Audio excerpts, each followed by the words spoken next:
Imagine walking into an authorized Rolex jeweler with $17,000 to spend. You already know exactly what you want. A stainless steel Cosmograph Daytona. You can afford it. You're standing in the right kind of store. You're ready to buy, and you still might walk out without one. Not because your card was declined. Not because Rolex stopped making the watch. There just may not be one available for you. Now here's the strange part. You could leave that store, go to the secondary market, and potentially find the same reference available right now. Except it may cost dramatically more than Rolex's official retail price. Same watch, same name on the dial, very different buying experience. Normally, if millions of people want what you're selling, that's the dream. You make more of it. You put in more stores. You make buying it as easy as possible. Luxury doesn't always work that way. With some of Rolex's most desirable watches, you can have the money and still struggle to get the product. So how does a company end up in that position? And maybe the more interesting question is this. If demand is so high, why doesn't Rolex just make more? Because once you start pulling that thread, this stops being a story about watches. It becomes a story about what we're actually paying for when we buy luxury. At the most basic level, a Rolex is a mechanical device that tells time. Obviously, that's not why people spend 5 figures on one. Your phone tells time. A cheap digital watch tells time. And both are probably going to do it more accurately. What Rolex spent more than a century building is much harder to manufacture than a watch.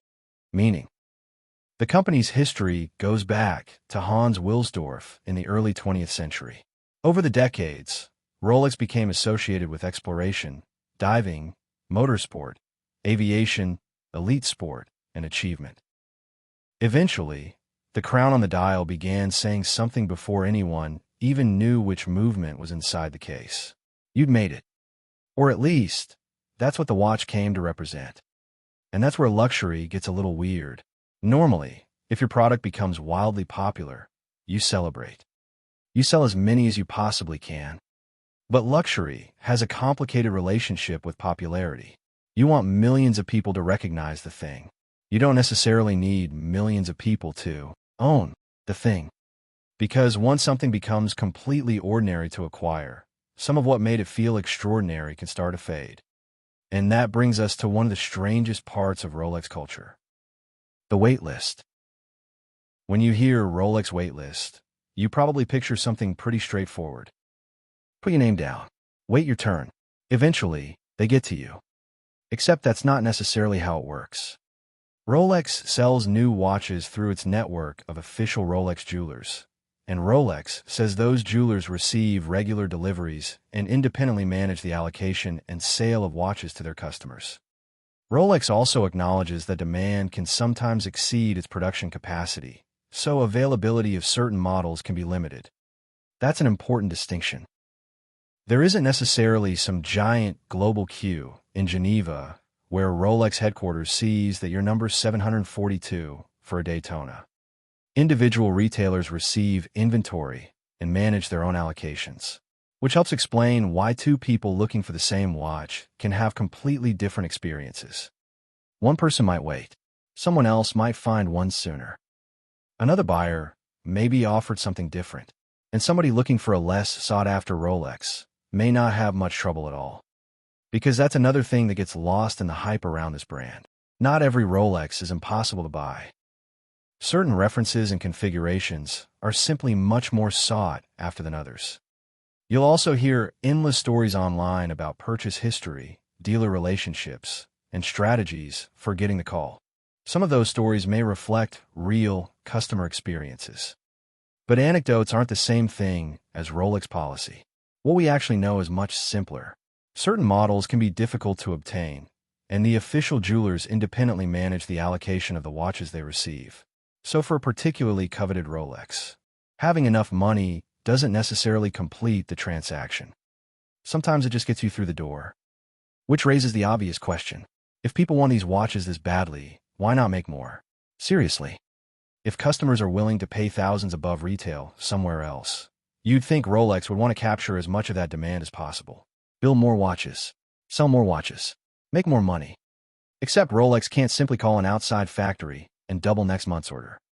The company controls an unusually large portion of its manufacturing operation in Switzerland. Movements are produced in one place, cases and bracelets in another, dials and certain ceramic components elsewhere. Then there are assembly, testing, and quality control operations. That level of control is part of how Rolex maintains consistency.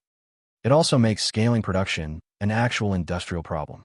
You need facilities, machinery, specialized workers, training, testing, time.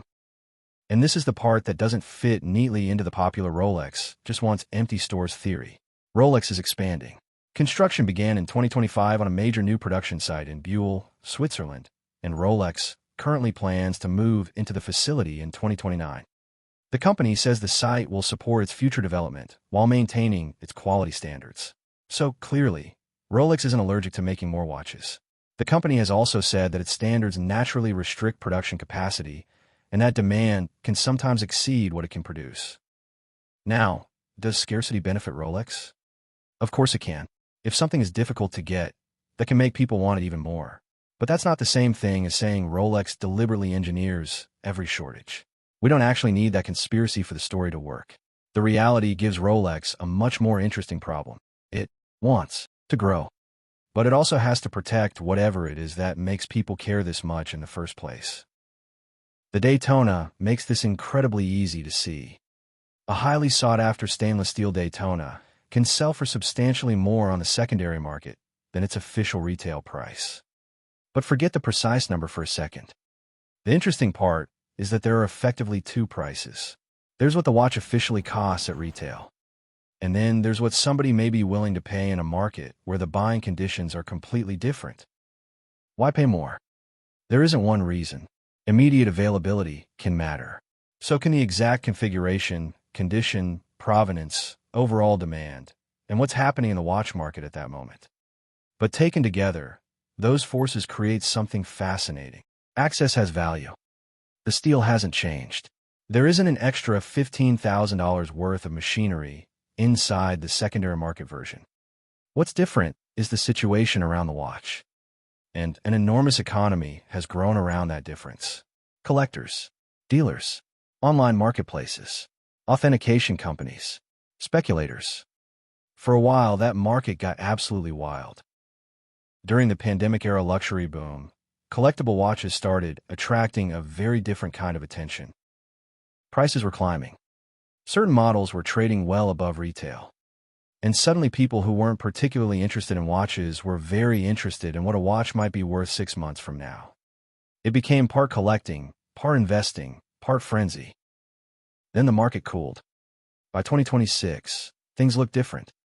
Premiums had fallen across parts of the Rolex market. Some references became easier to find, and the idea that you could buy practically any Rolex and watch it shoot up in value had very clearly fallen apart. Because that was never true across the entire brand anyway. Not every Rolex sells above retail. Not every Rolex is difficult to buy. And a Rolex is not automatically a good investment just because it says Rolex on the dial. The eye-popping premiums tend to cluster around particular references and configurations. But something interesting survived the correction. People still want a Rolex. The speculative frenzy could cool without taking the brand down with it. And that tells us the appeal was never entirely about treating watches like stocks. Then Rolex made a move I find particularly interesting. It officially stepped into part of the pre-owned market. Through Rolex Certified Pre-Owned, participating official Rolex jewelers can sell secondhand Rolex watches certified through Rolex's own program. Eligible watches must be at least 2 years old. Rolex says they're authenticated, fully serviced, and rigorously tested, and they're sold with a new 2-year international guarantee. Think about what that means. A Rolex might originally leave the official retail network as a brand new watch. Then it gets worn, sold, maybe sold again. For years, much of that second life existed outside Rolex's direct certification process. Now, the company has found a way to put the crown back into part of that transaction. It isn't eliminating independent resale. It doesn't need to. It's offering something especially valuable when you're buying an expensive used watch. Rolex itself confirming that the thing is real. And that tells you just how important the world around the watch has become. Because by this point, we're not really talking about a company that simply manufactures watches. We're talking about an entire ecosystem, which makes what happened in 2023 even more interesting. Rolex announced that it would acquire Bucherer, one of the major luxury watch retailers in the world. The relationship between the two companies went back nearly a century. Rolex said Bucherer would keep its name and continue operating independently. Still, think about the significance of the deal. Rolex makes the product, and now it owns a major business that sells luxury watches too. The announcement rattled investors and other watch retailers, because suddenly everyone was asking what this could mean for Rolex distribution. And that's the part one think matters most. With luxury, the store isn't always just the place where you hand over your credit card. Where the product is sold matters. How it's displayed matters. The experience matters. And when certain products are scarce, who actually gets access matters too. The buying process becomes part of the product. There's actual research behind this. A peer-reviewed study published in the Journal of Brand Management in 2024 looked at perceived rarity across luxury categories, including bags, wine, shoes, and jewelry. The researchers found that perceived natural rarity positively influenced several dimensions of luxury value. Now, that doesn't tell us what Rolex executives are thinking behind closed doors. It doesn't prove Rolex created scarcity on purpose. What it helps explain is us. Rarity can affect how we perceive value. And you don't really need an economics degree to understand the instinct. Imagine walking into a Rolex dealer tomorrow and seeing 50 steel Daytonas sitting in the case. Every color, every configuration. No wait, no uncertainty. Pick one, swipe your card, and go home. Would people still want them? Absolutely. But would getting one feel exactly the same? Would people still tell stories about finally receiving the call? Would the watch carry exactly the same aura if anyone who could afford one could reliably pick one up that afternoon? Maybe. Maybe not. But that's the tension luxury brands live with. The object has value. And sometimes the difficulty of getting the object adds something too. There's obviously a limit to this. If something becomes too common, it can lose some of its mystique. But if buying it becomes ridiculous enough, people can get annoyed and spend their money somewhere else.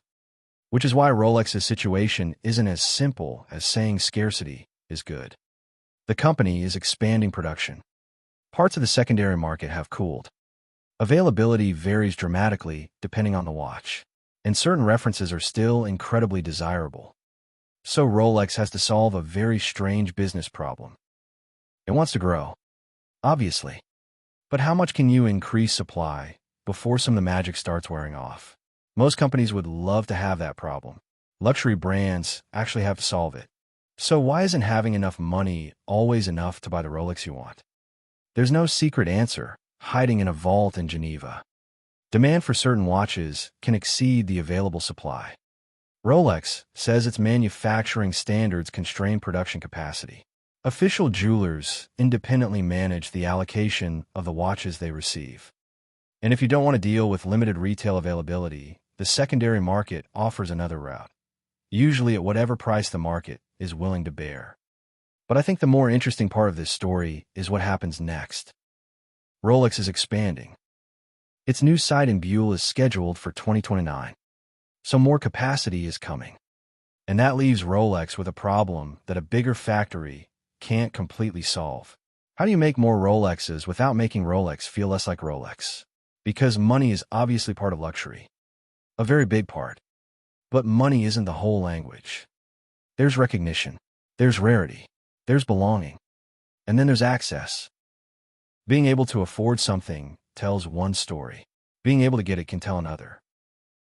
If you enjoy looking beyond the surface of wealth, luxury, and the things we're taught to desire, subscribe to the Faceted Dossier. There are a lot more stories to uncover. And if you think Rolex takes that idea to an extreme, there's another luxury house where the relationship between money and access gets even stranger. Customers have alleged they needed to buy other products before gaining access to the handbag they actually wanted. Those allegations have made their way into courtrooms. And At the center of all of it is one of the most famous handbags ever made. The Birkin. That's the next facet of the Faceted Dossier.